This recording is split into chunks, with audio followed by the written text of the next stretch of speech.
Okay, good morning. S, ಇವತ್ತಿನ ಒಂದು session ಅಲ್ಲಿ ನಾವು ತಿಳ್ಕೊಳ್ತಾ ಇರುವಂತದ್ದು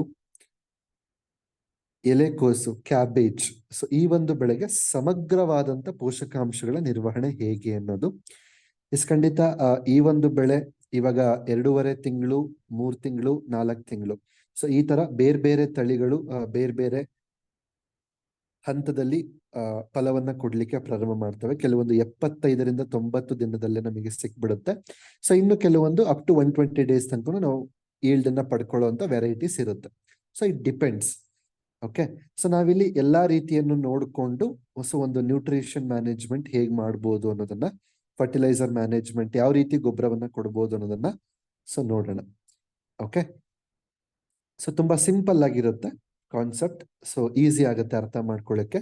ಸೊ ಸರಿಯಾಗಿ ಅಬ್ಸರ್ವ್ ಮಾಡ್ಕೊಳ್ಳಿ. ಮೊದಲನೇದಾಗಿ ನಾಟಿ ಮಾಡೋದಕ್ಕಿಂತ ಮುಂಚೆ, ಓಕೆ, ಸೊ 1 ಎಕರೆಗೆ ಒಂದು 5ರಿಂದ 6 ಟನ್ ಅಷ್ಟು ಸಾವಯವ ಗೊಬ್ಬರವನ್ನ ಕೊಡ್ಬೇಕಾಗತ್ತೆ.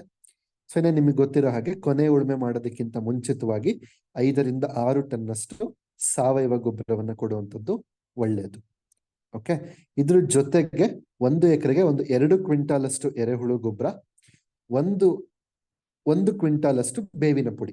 1 ಎಕರೆಗೆ 5ರಿಂದ 6 ಟನ್ ಸಾವಯವ ಗೊಬ್ಬರ, 2 ಕ್ವಿಂಟಾಲ್ ಅಷ್ಟು ಎರೆಹುಳ ಗೊಬ್ಬರ, ಒಂದು ಕ್ವಿಂಟಾಲ್ ಅಷ್ಟು ಬೇವಿನ ಪುಡಿ. ಸೊ ಇಷ್ಟನ್ನು ಕೂಡ ನಾಟಿ ಮಾಡೋದಕ್ಕಿಂತ ಮುಂಚಿತವಾಗಿ 1 ಎಕರೆ ಭೂಮಿಗೆ ಸೇರಿಸುವಂಥದ್ದು ಉತ್ತಮ. ಓಕೆ, ಇದೆಲ್ಲ ಮಣ್ಣಿನ ಸಿದ್ಧತೆ. ಸೊ ಮಣ್ಣಿಗೆ ಬೇಕಾಗಿರುವಂತ ಪೋಷಕಾಂಶಗಳನ್ನ ಒದಗಿಸುವಂಥದ್ದು. ಸೊ ಮಣ್ಣಿನಲ್ಲಿ ಏನಾದ್ರೂ ರೋಗಾಣುಗಳಿದ್ರೆ ಅದನ್ನ ಸಾಯಿಸ್ಲಿಕ್ಕಾಗಿರ್ಬೋದು. ಸೊ ಇದೆಲ್ಲದಕ್ಕೂ ಕೂಡ ಇದು ಸಪೋರ್ಟ್ ಮಾಡುವಂಥದ್ದು. ಓಕೆ, ಮಣ್ಣನ್ನ ಸಮೃದ್ಧಿ ಮಾಡುವಂಥದ್ದು. ಸೊ ಇದೆಲ್ಲದಕ್ಕೂ ಇದು ಸಪೋರ್ಟ್ ಮಾಡುತ್ತೆ. ಸೊ ಇನ್ನು ಮುಗ್ದಿಲ್ಲ, ಇನ್ನು ಇದೆ ಜೊತೆಗೆ. ಓಕೆ, ಜೊತೆಗೆ ಸೊ ಏನು ಬಯೋ ಫರ್ಟಿಲೈಸರ್ ಬರುತ್ತೆ, 1 kg ಅಜೋಸ್ಪೈರಿಲಮ್, ಸಾರಜನಕವನ್ನ ಕರಗಿಸುವಂತಹ ಒಂದು ಅಂಶ ಅಥವಾ ಸಾರಜನಕವನ್ನ ಭೂಮಿಗೆ ತಲುಪಿಸುವಂಥದ್ದು. ನೆಕ್ಸ್ಟ್ 1 kg ಫಾಸ್ಫೋಬ್ಯಾಕ್ಟೀರಿಯಾ, ಅಂದ್ರೆ ಭೂಮಿಯಲ್ಲಿರುವಂತಹ ರಂಜಕದ ಅಂಶವನ್ನ ಕರಗಿಸುವಂಥದ್ದು. ಸೊ ಇದೆರಡನ್ನು 1 kg ಅಷ್ಟು ಇದೆಲ್ಲದು ನಾಟಿ ಮಾಡೋದಕ್ಕಿಂತ ಮುಂಚಿತವಾಗ್ಲೇ ಕೊಡಬೇಕು. ಓಕೆ, 2 ವಾರ ಮುಂಚೆ ಅಥವಾ 3 ವಾರ ಮುಂಚೆ ಇದಿಷ್ಟನ್ನು ಕೊಡ್ತೀರಾ. 1 ವಾರ ಅಥವಾ 10 ದಿವಸದ ಮುಂಚೆ ಈ ಒಂದು ಅಜೋಸ್ಪೈರಿಲಮ್ ಮತ್ತೆ ಫಾಸ್ಫೋಬ್ಯಾಕ್ಟೀರಿಯಾ ಕೊಡ್ತೀರಾ.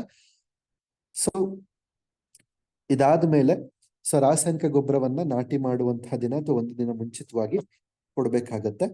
ಸೊ NPK ಅಂಶ 1 ಎಕರೆಗೆ ಎಷ್ಟು ಬೇಕಾಗತ್ತೆ, ಇದು ನ್ಯೂಟ್ರಿಯೆಂಟ್ ವ್ಯಾಲ್ಯೂ. ಮತ್ತೆ ಗೊಬ್ಬರ ಇಷ್ಟೇ ಹಾಕೋದಲ್ಲ, ನ್ಯೂಟ್ರಿಯೆಂಟ್ ಎಷ್ಟು ಬೇಕು ಅಂತ ಹೇಳಿರೋದು.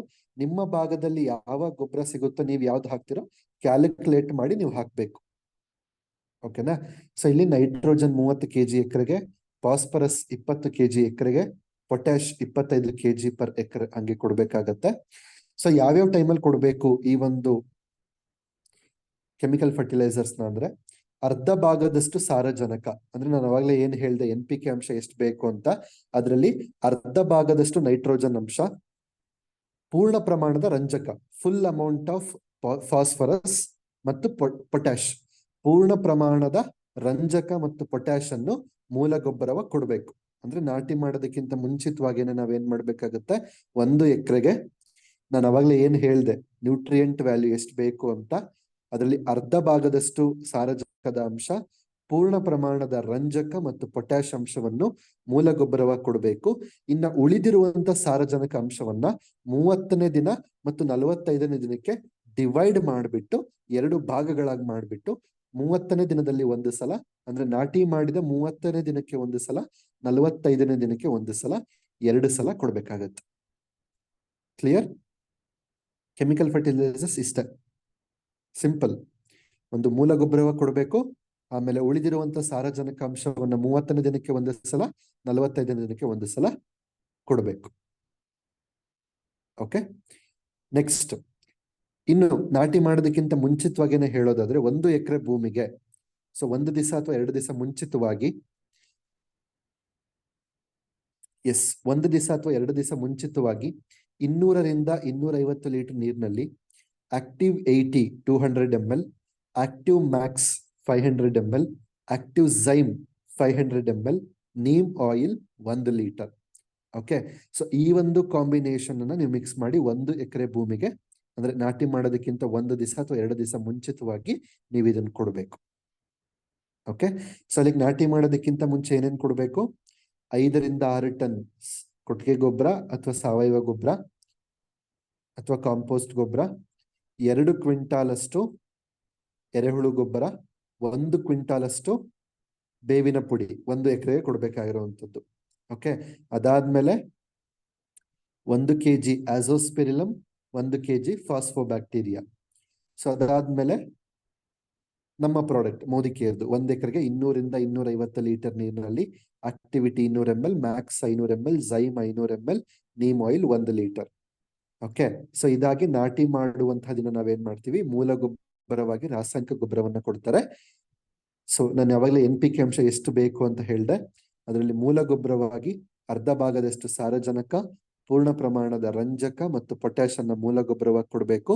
ನಾಟಿ ಮಾಡಿದ ನಂತರ ಉಳಿದಂತ ಸಾರಜನಕದ ಅಂಶವನ್ನ 2 ಪಾರ್ಟ್ ಆಗಿ ಡಿವೈಡ್ ಮಾಡಿಬಿಟ್ಟು 30ನೇ ದಿನದಲ್ಲಿ 1 ಸಲ, 45ನೇ ದಿನದಲ್ಲಿ 1 ಸಲ ಕೊಡಬೇಕು.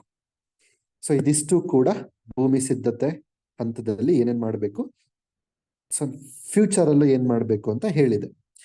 ಅಂದ್ರೆ ಸಸಿ ನಾಟಿ ಮಾಡದ್ಮೇಲೆ ಏನ್ ಮಾಡ್ಬೇಕು ಅಂತಾನು ಹೇಳಿದ್ದೆ. ಸೊ ಈಗ ನೆಕ್ಸ್ಟ್ ಸ್ಪ್ರೇ ಬರ್ತದೆ, ಸಿಂಪಡಣೆ ಮಾಡುವಂಥದ್ದು. ಓಕೆ, ಸೊ ಪ್ರತಿ 15 ರಿಂದ 20 ದಿನಗಳ ಅಂತರದಲ್ಲಿ ಸಿಂಪಡಣೆ ಮಾಡಬೇಕಾಗತ್ತೆ.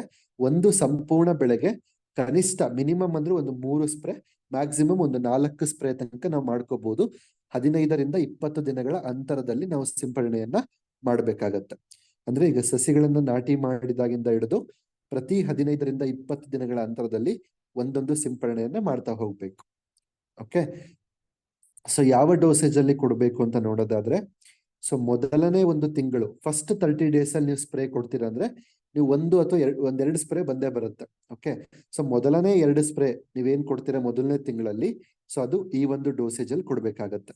ಓಕೆ, ಸೊ 1 ಲೀಟರ್ ನೀರಿಗೆ active 80 0.3 ml, active Max 1 ml, active ಝೈಮ್ 1 ml, neem oil 2 ml.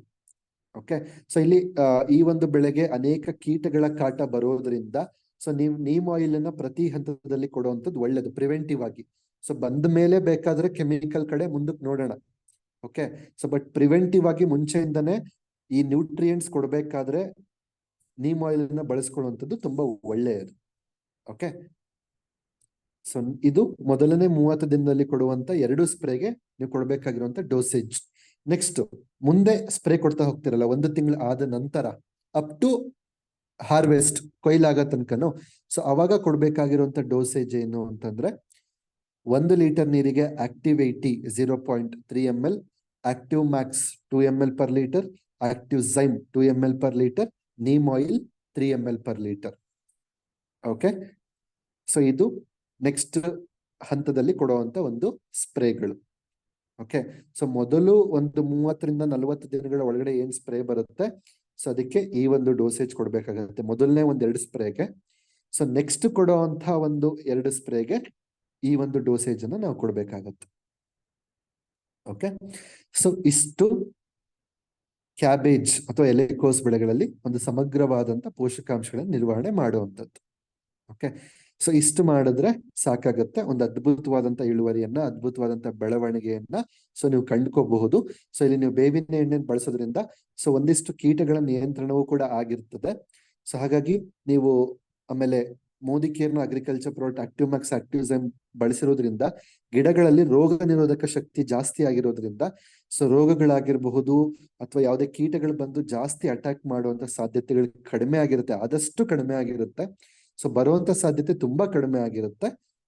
So ಹಾಗಾಗಿ ಸೊ ಈ ಒಂದು ವ್ಯವಸ್ಥೆಯನ್ನು ಬಳಸ್ಕೊಳ್ಳೋದ್ರಿಂದ ಸೊ ಒಂದು ಲೆಕ್ಕದಲ್ಲಿ ಕೀಟ ರೋಗ ನಿರ್ವಹಣೆಯನ್ನು ಪ್ರಿವೆನ್ಷನ್ ಓಕೆ ಅದು ಆಗುತ್ತೆ, ಮತ್ತೆ ಒಂದು ಸಮಗ್ರವಾದಂತ ಪೋಷಕಾಂಶಗಳ ನಿರ್ವಹಣೆ ಕೂಡ ಆಗುತ್ತೆ. ಸೊ ಒಂದು best of the best yield ಅನ್ನ ಪಡ್ಕೋಬಹುದು. Okay, so thank you so much.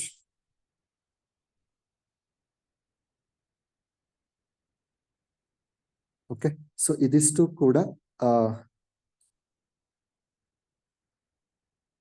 ಎಲೆಕೋಸು ಬೆಳೆಯಲ್ಲಿ ಸಮಗ್ರವಾಗಿ ಪೋಷಕಾಂಶ ನಿರ್ವಹಣೆ ಹೇಗೆ ಮಾಡೋದು ಅಂತ.